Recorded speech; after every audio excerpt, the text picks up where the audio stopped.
to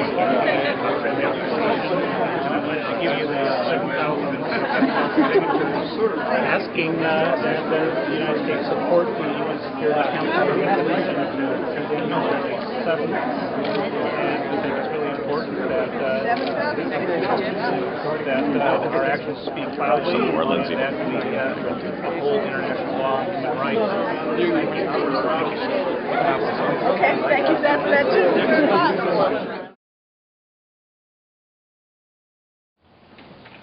Hi, my name is Peter Miller, and I appreciate your comments about paying the UN and not taking an a la carte approach to funding the UN. And I believe the same should be held true for international law and human rights. That I believe you made some pretty strong case that you support an a la carte approach to the state of Israel and what it does with the Palestinians. You say the negotiations, but there's a weaker party and a stronger party. The weaker party is under a brutal military occupation.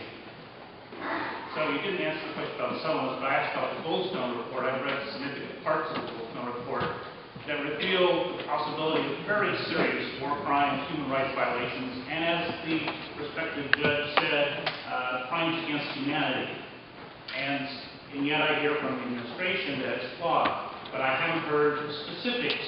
What is flawed? What's inaccurate?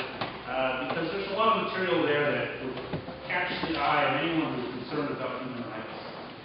Well, first of all, I don't accept that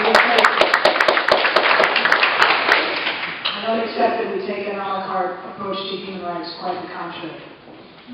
And the Goldstone report, which I assume you've read, is a long report with many aspects to it.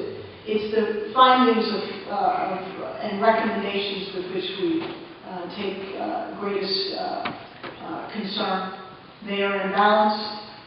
They are sweeping findings of law which are not backed up by the facts. There's very little mention of the fact that this was a two-sided conflict. And there undoubtedly were and have been acknowledged, and we have condemned violations that occurred during Operation Cast Lead. But that does not mean that every aspect of the Goldstone report is meritorious, and we have pointed out with significant specificity those areas that we find flawed.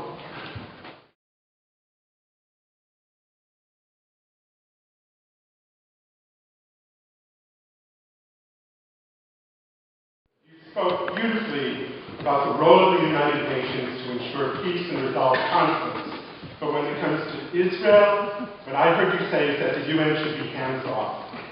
Given your administration and your statements on the legitimacy of continued Israeli settlement, will you then support, or maybe more to the point, will you not veto the resolution now pending before the Security Council condemning the settlements as a, quote, major obstacle to the achievement of a just, lasting, and comprehensive peace?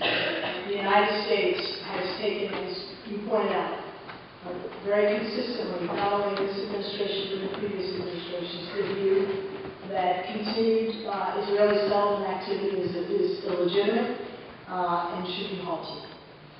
We also believe very strongly that, as I said in my remarks, that final status issues can't be determined or litigated in the Security Council or the General Assembly.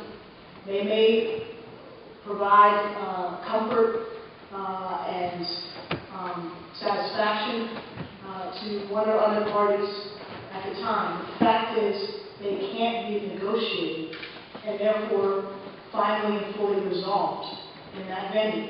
And what happens when we get into these kinds of debates is that they end up being even more polarizing and complicate efforts to bring the parties back to the table. No one is more committed outside of the Palestinians and the Israelis and the parties to the conflict to resolving it than President Obama and this administration.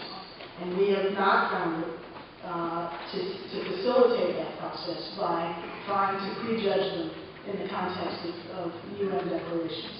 So the answer to the question is you will not support the resolution? I've answered the question.